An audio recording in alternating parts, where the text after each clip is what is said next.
Sadhu, Sant, Rishi, Muni, Bhagwan, saints and religious figures have shaped Bharat's identity for thousands of years. So, what separates a saint from a godman? What made some of the greatest historical figures that we have in our country, like Bhagwan Mahavir, Gautam Buddha, and Guru Nanak Dev Ji, take a path and spread a message that was so different from the world that they were growing up in? What makes someone take up asceticism and renunciation? How did saints help in increasing access to education when we really needed it? And what are the modern implications for present day India? Join us as we uncover the evolution of saints and their thinking over the last few millennia with historian Srihari Tote, who's also a subject matter expert. Before we begin the podcast on saints and religious figures, do hit the subscribe button so that we can create more content that is nuanced and treats your intelligence as a starting point. Awesome. Hi, Srihari. How are you? I'm fine, Karan. How are you? Very good, yeah. So let's cover the topic on saints and religions. I think this is something that I'm very excited to cover, especially talking about people who influenced hundreds, thousands, and millions of people to become a part of a movement that is bigger than themselves in some form or shape. And many of Indeed. them are still very noteworthy even today. Indeed. So when it comes to the Indian context, what are the three elements that need to be considered which separate someone who's a saint versus someone who just has a following? Okay. So saints always have a good following. Even if they do not, they eventually gain a lot of following. And as we see in the modern context, a lot of people who call themselves godmen or who call themselves saint, they do amass a lot of following.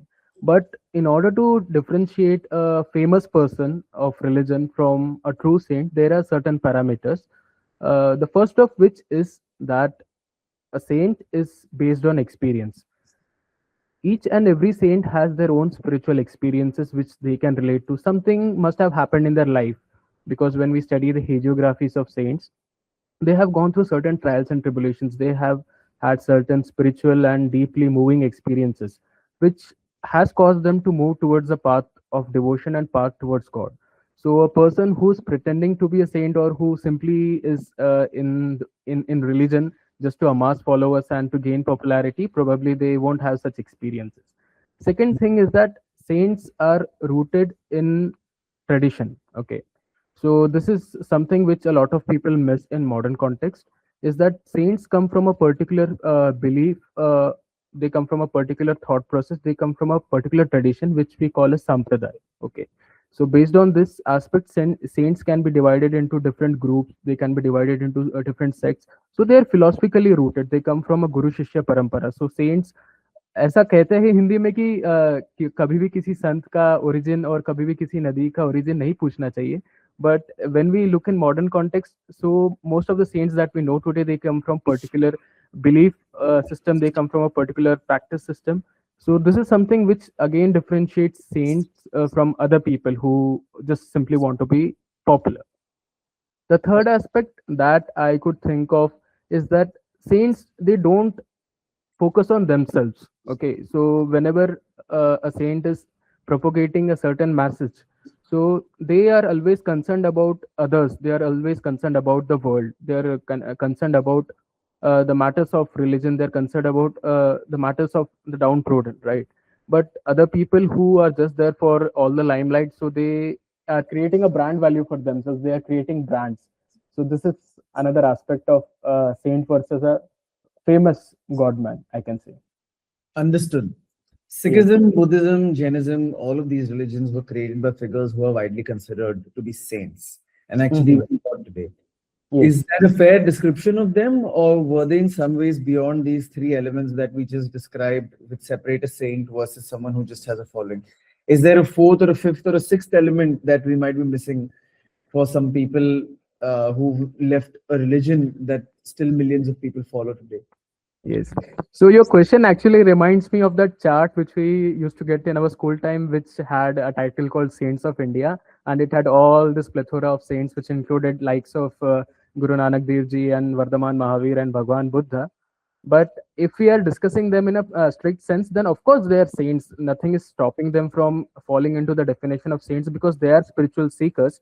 But we have to understand that within the parameter of their own path, that they have created, they have acquired a distinct identity. Okay, so when we talk about figures such as Vardhaman Mahavir and Bhagwan Buddha, or any other Tirthankar of Jainism for that matter.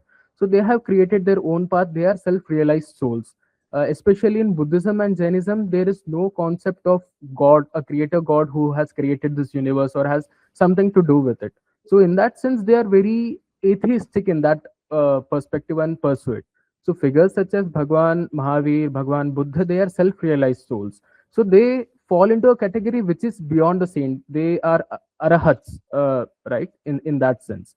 When we speak about the gurus of Sikhism, again, they when we speak about the gurus of Sikhism, they believe in God. The God in Sikhism has a very monotheistic perspective, but then again, they are beyond the definition of a saint. Why I say this is because they are coming from that particular time period in history where Islam and where Hinduism, they were at crossroads, and they uh, came forward, such as Guru Nanak Dev Ji. He was a pioneer of Sikhism in that sense, and he came forward and he formulated a new way of thinking, a new way of seeing. He brought in certain new religious experiences.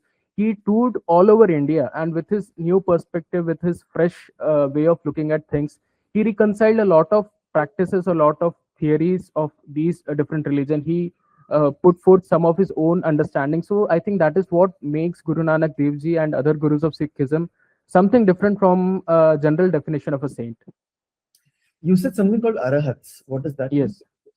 So Arhat is a term which we use in the shamanic religious system, and Arhats are the people who have broken away from all the physical and material bonds. They have taken the complete path of renunciation, and they are the self-seekers. They need not follow any particular philosophy. They find their own answers, and they engage in high meditation. They engage in deep meditation, and Arhat is somebody who's committed to the complete path of renunciation and the attainment of Kevala Jnana, or the attainment of Nirvana.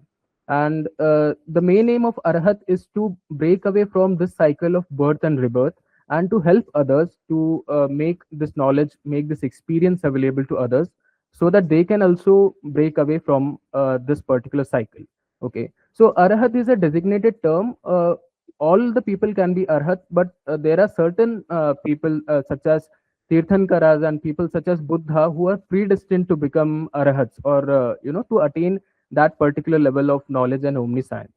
So technically, within the aspect of Buddhism, when we speak about Buddhism, any person who enters the stream of Buddha, who takes refuge in the Buddha, the Dharma, and the Sangha, and he follows proper eightfold path, and he obliges to the four noble truths.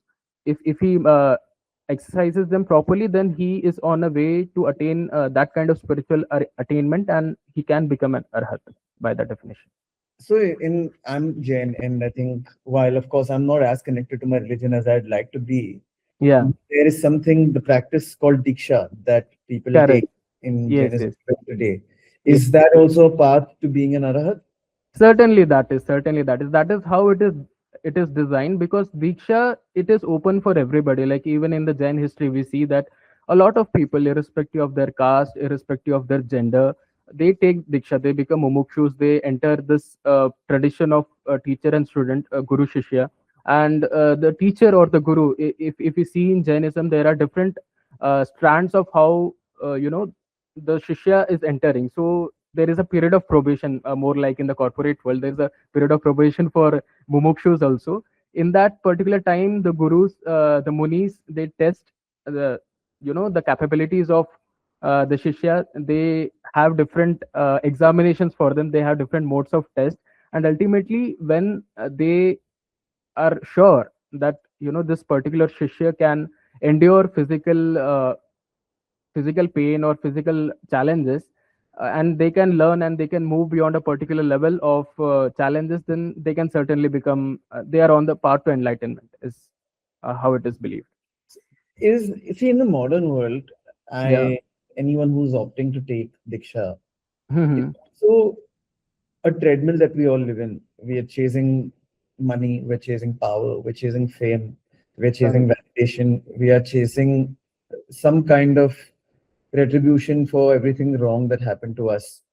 Yes. Is the path to being an Arhat considered a way out of that treadmill? Ultimately, that is the ultimate goal. That is what everybody wants to do. If See, the concept of arhatship is largely restricted to the religions of Buddhism and Jainism. In Hinduism, it is called as moksha, right? So arhatship is it can be experienced in this physical body, but it has more significance when you are breaking this physical barrier and you are becoming one with the universe. You are attaining nirvana, right? So it is open to everyone, and that is the ultimate goal. But how is one approaching towards that goal is quite a personal thing. It's quite an individual journey, I would say. So there are some people have to be people have to realize, people are have to made realize that this is your path, and there are certain experiences in life of people which uh, bring them towards that path. So oftentimes I listen to interviews of various Jain munis who have taken Diksha long back, and they describe the certain events that which has caused them to develop detachment with regards to their day-to-day lives, with regards to the life they had been living in. Most come from very good families, by the way.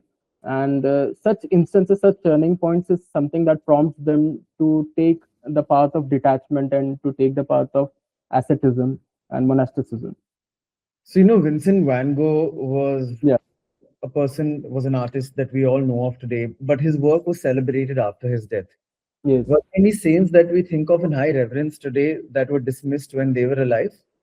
Certainly, there are such saints when they were alive, they were completely dismissed and they had to go through a lot of trials and tribulations. And only after they passed away that people opened their eyes, logo ki aankh khuli, and they realized, oh my God, he was such a great person. So at this point, the story I can remember is of Nandanar, and it is a very serious story. It shows us a lot of prejudices. It shows us a lot of mirrors as to how society functions. So Nandanar, he belongs to this group of 63 Myanmar saints who are the Bhakti saints of South India, and they believe that Shiva is the supreme God and he is the ultimate reality. So Nandanar, among those 63 group of saints, came from Dalit community, and his job, according to certain sources, was as an agricultural laborer as well as a drummer. He used to prepare drums by stretching animal skin, and he was like one of the most marginalized person in his society, and he was refused entry into the temple. And he always thought that I should enter the temple, I should enter the temple, but there are powerful people in the village who came into his path, and he was never allowed entry into the temple. So ultimately Lord Shiva comes to his dream, according to the sources. Okay, I'm saying according to the religious text, Lord Shiva comes to his dream and he tells him ki you have to go through a purifying ritual. You have to give an agni pariksha. Basically, you have to pass through fire, and after you pass through fire only then you can enter the temple. And this temple is actually the temple of Chidambaram, which is one of the very sacred temples of Shiva in Tamil Nadu. And this message, at the same time, it is conveyed to the high priests of Chidambaram, who actually arrange a fire for Nandanar to enter. And when the right time comes and when he enters, he appears as a Brahmin out of that fire. Like he appears with all this shika, he appears with bhasma vibhuti, he appears with secret thread, he appears with golden jewelry and beautiful clothes. And only then he's able to enter the temple and he becomes one with God. So this is how the proper traditions, proper hagiographical traditions written throughout the centuries, they reconcile the history of Nandanar with the larger devotees. But when we look at it with a rationalist point of view, when Nandanar is being asked to enter fire, it means that he's basically he is not in that physical space anymore. Like he has left that body. In order to become one with God, he has to leave this body and to enter in a different higher spiritual form, right? So this shows us a mirror. Like ultimately, we are bringing Nandanar on the table, and we are calling him a great devotee of God, but he cannot be a devotee of God. He cannot enter the temple as a Dalit person, as a person of a lower community, so-called lower community, but he has to go through that trial. He has to show a more spiritual, a more heavenly side of himself to enter the temple. And this is how the story of Nandar, and there are several such bhaktas throughout Indian history who had to go through similar trials and tribulations to attain God on this earth. right?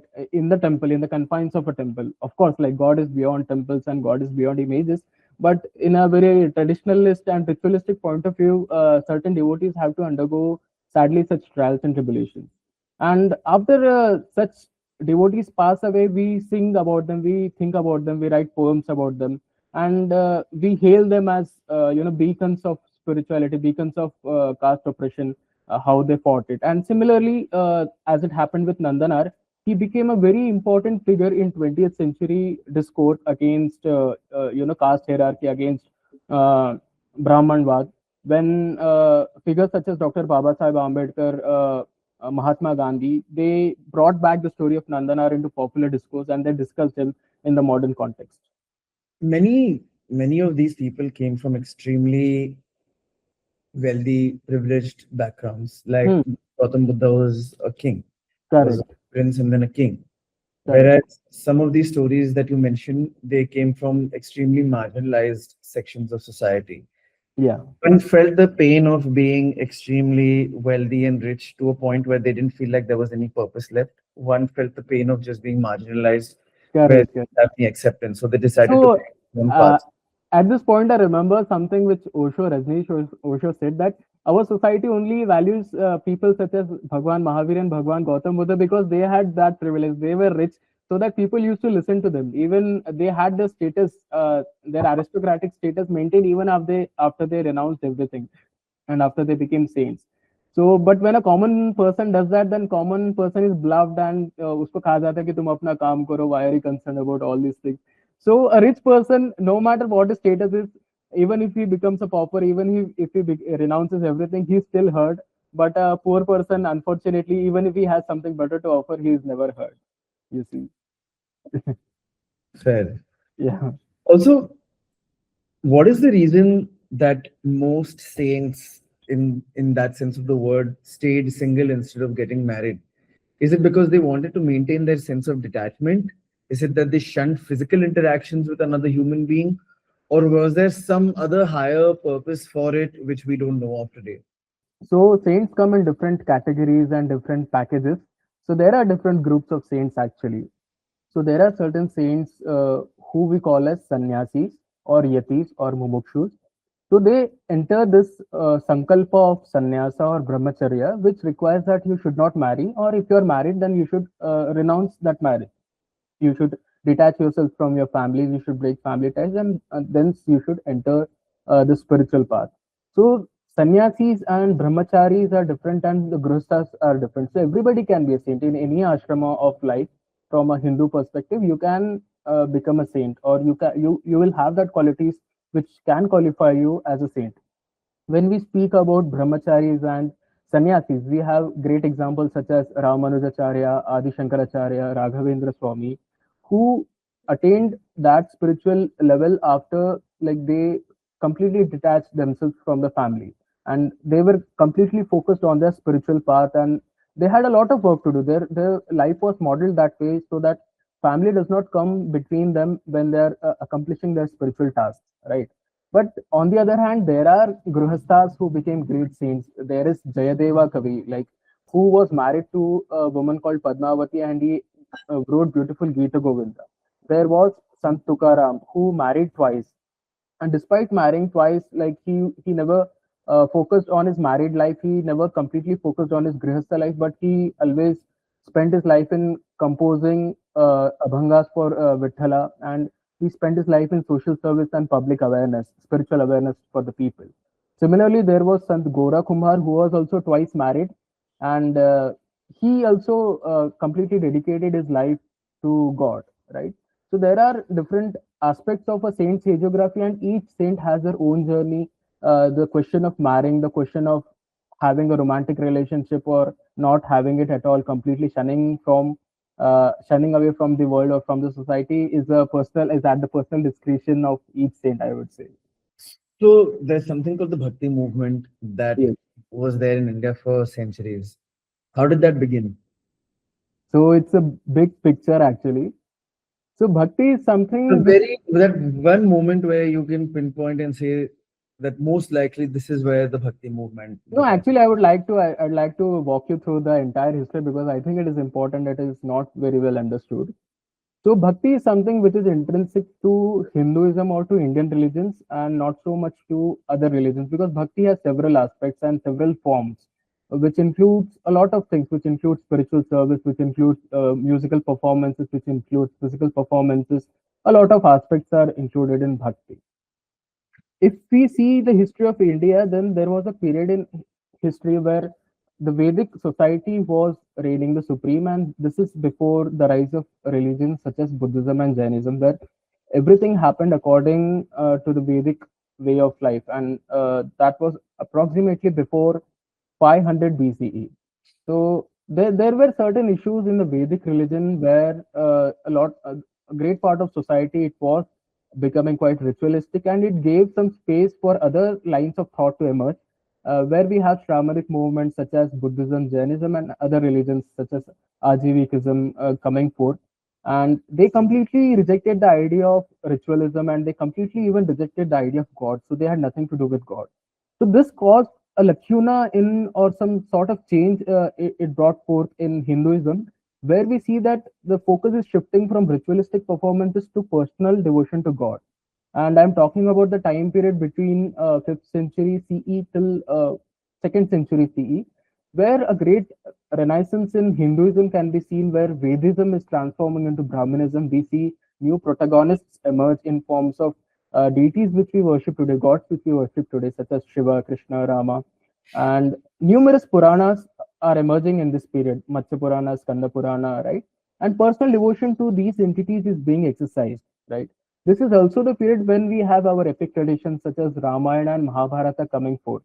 And the importance of these epic literature is that they are contextualizing several figures of a long history of mythology, of near history, into the geography of India. Like, for example, if we see Ramayana, then we have different places mentioned in Ramayana which is sacred to Lord Rama. And even in Mahabharata, Mahabharata is completely deals with geography, right? The different parts of India described in Ramayana and as well as in Mahabharata. So what is happening is that different regional centers are coming up which are sacred because of association with particular hero, with particular god, and with particular deity, and with royal patronage which occurs during the period of Guptas and Vakatakas and Pallavas and early Cholas, right? Even in Kalinga, new pilgrimage centers are coming up, new temples are being built, and this is the time period of 4th, 5th century Common Era, which we see that new temples all across India over the map they are coming, caves are being built, right? So this resulted in the creation of pilgrimage circuits. Once you have pilgrimage, right? So there is a text called Skanda Purana, which is very important in Hinduism because it has all the pilgrimage circuits of India. That was around 5th century Common Era, approximately. That is what scholars believe. Once you have pilgrimage centers coming up, gradually you will see a nexus of people, a group of people commonly being associated with that pilgrimage circuit or with the particular Tirtha Kshetra. The term Tirtha Kshetra is very important in this discourse actually. And when you have a particular kshetra and particular group of people coming to that kshetra and realizing its importance through different miracles, through different religious and spiritual experiences, they become the saints, right? And this is what brings us to the beginning of Bhakti movement, as we call it. Like this is how the entire Bhakti movement originated. So some scholars believe that it originated in South India, while some disagree. But general consensus is that Bhakti movement originated in South India, where all these pilgrimage centers of the South Indian geography, they were being hailed by saints such as Alvars and Nayanmars. Okay, so this is also the time where we see that sectarian beliefs are coming forth, where certain groups are focusing towards Shiva more, certain groups are focusing towards Vishnu more, other groups are focusing towards Shakti more. When these saints come together, they have their own religious experiences, they compose their own literature, right? And this forms the focus of the Bhakti movement, where apart from the Puranas, from the Vedas, from the Itihasa, like Ramayana and Mahabharata, you also have the experiences of saints, which they speak, right? Another important aspect of this time period is that the focus of vernacularization, because all these texts which I have been describing, they are composed in Sanskrit, but when a saint is communicating with common people, they are using the common language. They're speaking languages such as Kannada, they're speaking Tamil, they're speaking Prakrit, which is bringing more and more people, which is influencing more and more people and reaching to more and more people, and they're being brought to the fold. So this is how Bhakti movement in India it was established. Next important cornerstone in Bhakti movement comes during the period of I think 11th 12th century CE, when a lot of new Bhakti movements they started challenging the existing dogma of society, right? For example, we have Veerashaivas, we have the Mahanubhavas who rejected ritualism, who advocated for complete steadfast devotion to gods, and new saints as they were appearing, new philosophical Paul bearers, they were being crystallized into a more divine identity, right? We have Lingayas, we have Veerashaivas, we have Basavanna from this time period who created a great spiritual change in the society. The third important cornerstone comes with the arrival of Islam, because Islam and Hinduism they have been very contrasting religions to each other. Like they have always been at crossroads, and there has always been an element of conflict between them. But when in the spiritual realm of India, when these religions they were being reconciled between the 14th and 15th centuries, as Islam and Hinduism they got more avenues to interact, it gave rise to more new thoughts coming forth, and that's why we have Sufi religion gaining so much stronghold in India. We have Sikhism emerging in India. We have other thought system emerging in India, and many local saints of North India, such as Kabir Das Maharaj, such as Tulsi Das Ji, they come, they create new literature, they reinterpret the old existing literature with new perspectives. They come with fresh perspectives. We have Ravi Das Maharaj and a lot of people who belong to that spiritual category, right? The next important milestone comes with the arrival of English, and when India is very much exposed to the Western world, the 19th and the 20th century, where what is happening is that now an entirely new group of people they are observing India and they're observing it as its culture, right? And the first impression that Indians have on the Europeans is quite negative, I would say, where Indians are seen in a very racial perspective, and their practices are called very shamanic and they're called quite Satanist. Hindu gods and goddesses are being, treated in a very skeptic way by Europeans. So during this time period, saints such as Ramakrishna Paramahansa, saints such as uh, Swami Vivekananda, Dayanand Saraswati ji, all these people, they created this new revolution in India where, again, a lot of old aspects or the dogmatic aspects, the rigorous aspects, they were being done away with and new interpretations were being built. And a new image of Hinduism, a new image of India was being brought forth to the world, right? Similar things, similar reinterpretations also occurred in Buddhism, in Sikhism, as well as in Jainism. Buddhism was again rediscovered after a hiatus of 1000 years. So we see figures such as Dr. Baba Sahib Ambedkar, who is bringing Buddhism back into the popular narrative, right? And with after independence, since we gained independence, a lot of new religious movements, which has Osho, which has Swami uh, Paramahansa Yogananda, Kriya Yoga, and several such new religious movements being formed. Satyasai Baba being considered a part of that? Who? Satyasai Baba? Satya Sai Baba comes at the last stage. Okay, like this is the penultimate stage, and this is exposing Hinduism in a more positivist way to the Western world, where people are coming to India. They're curious that India is being branded as a region of enlightenment. People are coming to Varanasi. They're staying at Assi Ghat, and that is how I think the Assi Ghat culture began in the first place. And people are visiting new saints such as Neem Karoli Baba. They are visiting Osho Ashram, and saints from India, they're moving outwards. They're going to America. Like we have Swami A.C. Bhaktivedanta going to America, Swami Paramahansa Yogananda going to America. And Hinduism is becoming globalized at this point. So, and ultimately we have Satya Sai Baba, we have Sri Sri, we have, in modern day discourse, we have Jaki Vasudev, we have a lot of Swami Premanandji Maharaj we have. So this is an entire 2500 year evolution of bhakti in India, which I think I put in a nutshell. Wow. So it has gone through several changes, several interpretations and reinterpretations, and that is a great example of how religion evolves.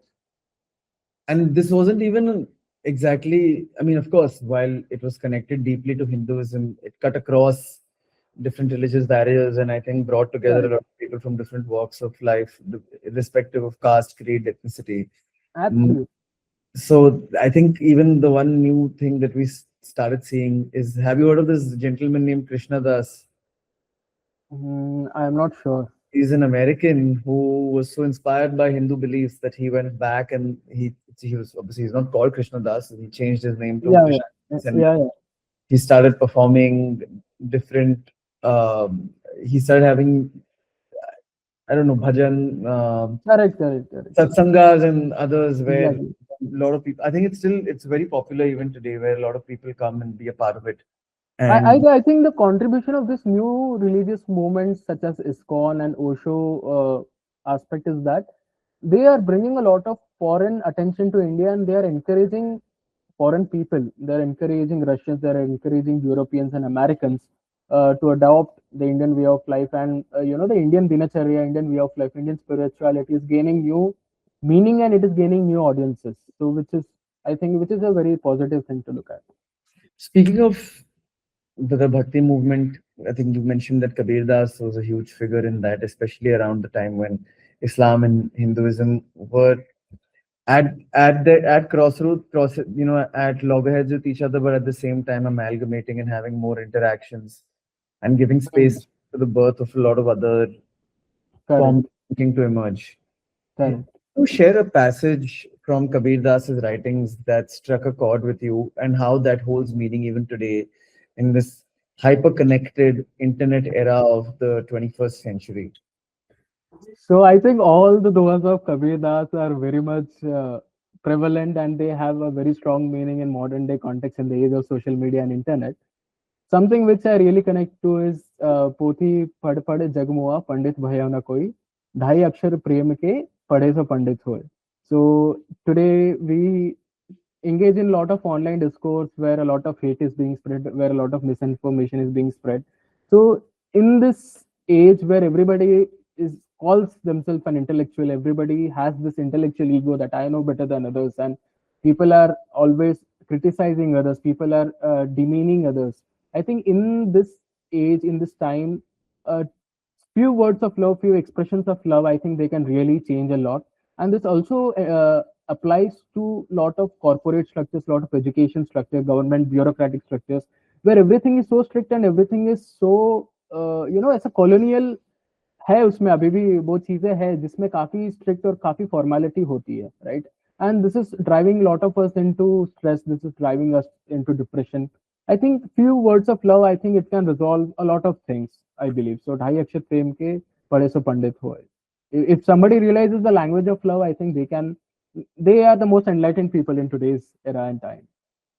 Wow, it's the one thing that people are shunning. I think, you saw Exactly. single people celebrating on Valentine's Day than people who actually had love in their lives.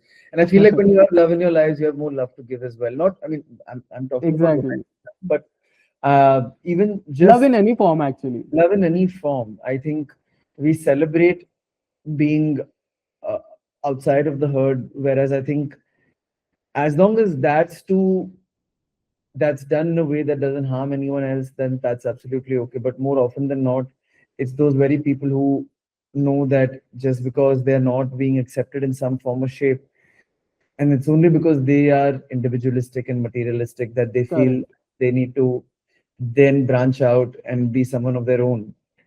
Correct. But that's not a great place for it to come from. It has to come from something that just inspires you rather than something that makes you resent it. Absolutely. You're right.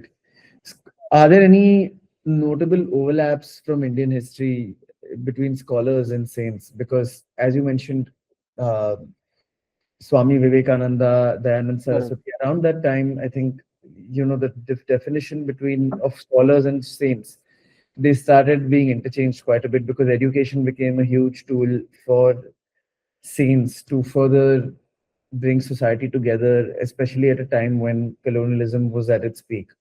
Hmm. So before that, are there any notable overlaps from Indian history between people who could be considered a scholar and a saint?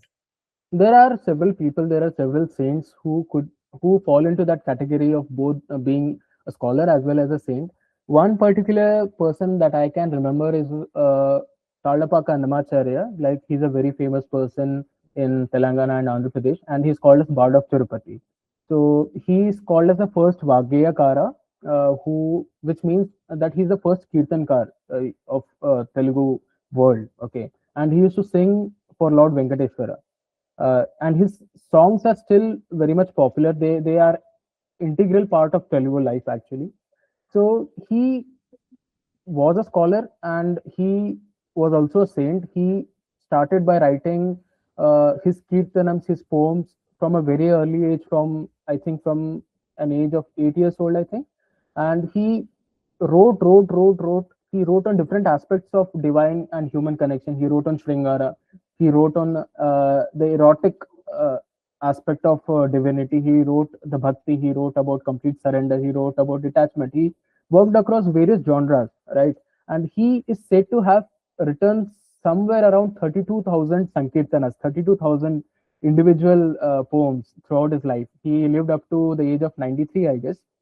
And his works are still available. And out of those 32,000, we have only 12,000 available in today's time.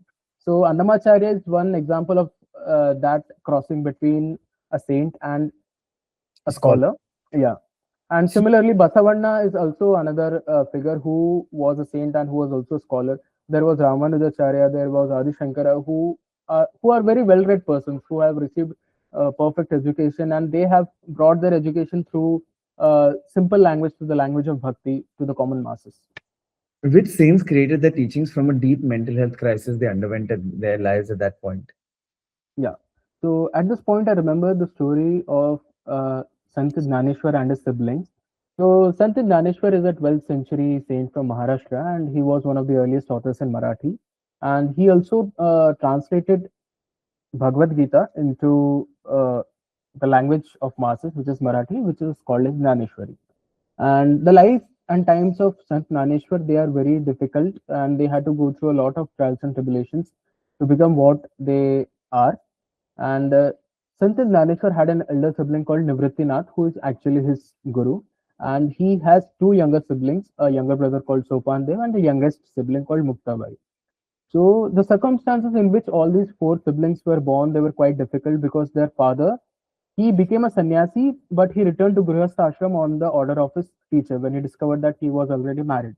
And after returning to Grihastha ashram, he entered into sexual relations with his wife, Rakuma Devi. And this is how the four siblings they were born. But because they were born by a sannyasi, because he was technically a sannyasi, he had renounced his life, but he came back again. So the children they were mistreated by society, and ultimately their parents had to die in order to be them to be accepted into the society. So that was the precondition set by the village elders, the Brahmins, that अगर आपको इसका पश्चाताप करना है तो आपको अपना देह त्यागना पड़ेगा, जिसके कारण आपके बच्चे जो है समाज में वापस आ सकते हैं. But unfortunately, once the children they are orphaned, they are not accepted into the society readily, and they have to go through lots of troubles. They are not given proper food because they don't have any means of sustenance. They cannot avail education because उनका उपनयन जो है वो नहीं होता है. And basically these children they are not considered even as humans, because again माँ बाप का अगर गलती हुआ भी तो उसका दंड जो है बच्चों को भुगतना पड़ रहा है, which is a very unfortunate circumstance that they were into. And like Gnaneshwar had to do a lot of hard work to attain that status. It was suggested that these four siblings they go to the village called Paithan, and this Paithan it was the educational center of medieval India, medieval Maharashtra. And Paithan से उनको एक certificate लाना था which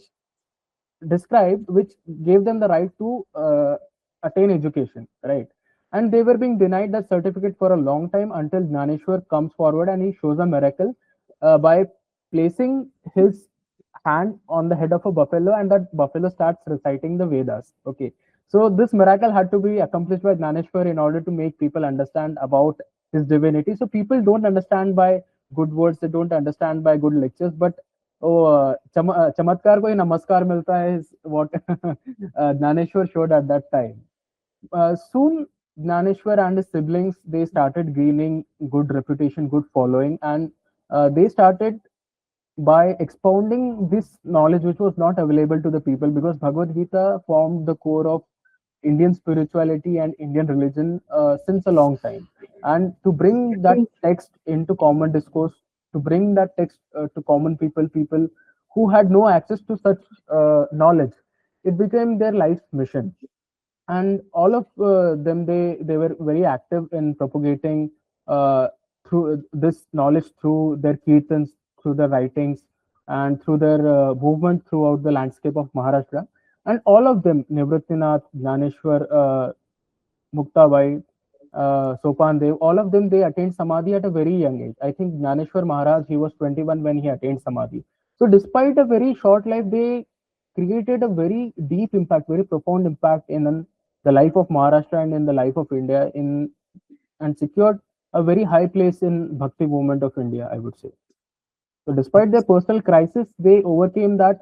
They were very selfless and they created new pathway for people who could not afford the privilege of being closer to God. So even uh, being closer to God became a privilege in a particular point in time. Wow. Yeah. So we have a lot of TV channels today where we see many Yes. religious figures and saints give their morning pravachan, and millions of listeners tune in. Many people attend in person as well.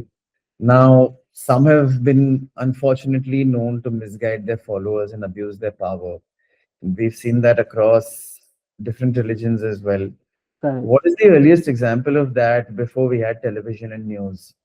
So the earliest example of it goes quite Earliest back. documented example, obviously. Earliest documented example, I think it comes from Jainism, because prior to that we have the discourses of in during the Vedic period, that how knowledge was being given by certain Brahmins, certain group of Brahmins, and it was not given to all people. But like these are stock characters, and we cannot point out a particular person कि इसने ऐसा किया या उसने वैसा किया. This is a general discourse, and it can be taken in various ways, and it is a very controversial subject in today's time. But Jainism, interestingly, it gives us a very interesting story कि कैसे एक व्यक्ति जो खुद को संत कहलवाता है वो गलत भी हो सकता है और अपने पावर्स का मिसयूज करता है. So it is the story of the time when Bhagwan Mahavir took Diksha. He performed his keshlos, he gave away all his belongings, and he wandered off into the forest and he started performing tapasya. He used to stand in Kayot Sarga, by the way, एकदम ऐसा strict खड़े रहते थे बिल्कुल. और उनके तपस्या करने की विधि को देखकर एक व्यक्ति वहां पे आता है, and his name is Goshalaka. Actually, Goshalaka, he is a different independent teacher. His name is Makhali Goshalaka, and he was the founder of Ajivika sect. He was the founder of Ajivika religion, which was a contemporary of Jainism. But because all the religions, Buddhism, Hinduism, Jainism, Ajivikism, they had their personal differences, so they used to show each other's teachers in a bad light. Actually, so this is coming from the Jain point of view. So Goshalaka, he comes to Mahavir Bhagwan and he says that Bhante, Arhat Swami, your way of meditation is very peculiar. I want to become your disciple, so please make me your disciple. So Mahavir Bhagwan has no issues in it, and he says that you can become my disciple. And Goshalaka, he starts performing his own austerities with Bhagwan Mahavir, and within a short period of time, he attains certain magical capabilities. Okay, so whoever enters the path of meditation, they eventually attain different levels of siddhis, which by which they can exercise certain miracles or certain wonders. So Goshalaka attains this power of Tejolesha, and Tejolesha is power of materializing any harm or any strong power to destroy or to break away things. Mm. And this guy Goshalaka, he misuses the power of Tejolesha to harm others in the name of Bhagwan Mahavir. He used to go to the villages to take some bhiksha, and people, when he refused him, he used to show them the power of Tejolesha by saying कि भगवान महावीर के नाम पे अगर भगवान महावीर अगर सच्चे यति है, अगर सच्चे संत है, तो इस घर पे आग लग जानी चाहिए, इस घर को टूट जाना चाहिए, कुछ हो जाना चाहिए, something of that sort, and that used to happen. So this is how a person like Makhali Goshalaka, he misused the power, he misused the siddhi which he attained, and ultimately Bhagwan Mahavir, he distanced himself from Goshalaka, but he continued to harm people he continued to harm, even the disciples of Bhagwan Mahavir, until the side effects of Tejolesha consumed his life. He was unable to keep up with that, and he actually died, according to the Jain text. There is another instance of Devadatta, who is cousin of Siddhartha Gautama, who later becomes Buddha. And Devadatta is always jealous of Buddha, like since the time of their childhood. And Devadatta attains the Sangha. He becomes himself becomes a monk under Lord Buddha, and he tries to shift away. He tries to break the Buddhist Sangha, and he also, like Goshalaka, he also acquires certain magical powers by which he is able to impress King Ajatashatru and instigate him against Buddhas. And several times he tries to kill Lord Buddha by using some of these powers, but ultimately, like Goshalaka, he is unable to keep up with that power, and he is consumed by earth, and thus he dies. So these are certain instances of spiritual figures who, so-called spiritual figures, who misuse their power and abuse their power. Fair. But these all, I mean, like, at the crossroads of there's a certain mysticism associated with it.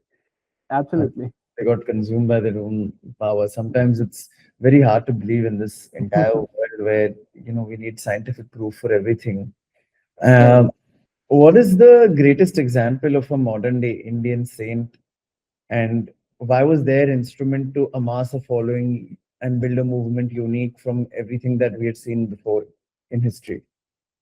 Most of the modern day saints, I would deliberately not speak about the saints which are quite active today and which are very relevant When I today, say because modern day, I meant yeah, the last 200 years or so.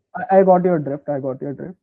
So some saint or saintly figure which I really think that they made a difference by creating a lot of avenues for different people to participate in social reform were Sant Gadge Baba. He comes from Amravati, and we can see that how uh, Sant Gadge Baba had a completely different focus. He had focus on sanitation, right?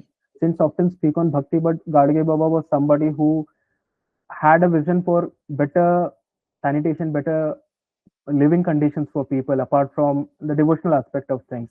And we have Baba Amte, who created a lot of knowledge, who created a lot of awareness about leprosy. So such people who are fighting such social stigmas related to cleanliness, related to diseases, such people, I think they have made a lot of differences. Sadly, these people have not amassed a lot of following. They had their following But they when have a lot of respect even today. they have a Baba, lot of respect, but they don't have spiritual successors, right, to catch upon. That is the important thing, I feel. So all of us, we can become their spiritual successor. We can claim their greatness, but we are not ready to, because I think the definition of becoming a saint, it has changed a lot. It has changed a lot, and rather than focusing and actually implementing things which people saints did, rather than going through such hardships, I think people mostly follow the saints who are very sweet spoken. I don't think there is any problem with being sweet spoken, but I think saints should always lead by examples. And most of the saints that we have discussed so far in this podcast, they have shown at various stages of their lives that how a life is to be lived, how certain things are to be handled, and certain practices are to be done, certain emotions are to be shown. I think that is something which is lacking in modern day, where a lot of air and whiff of intellectualism, a lot of get up, physical get up, and limelight is, I think it is obstructing such interpretations and movements. got it. Awesome, Srihari. Thank you so much. I think this was a lovely, session where I think I understood a lot about people Yes. who we look up to and we revere. Looking forward to doing and covering something else next time.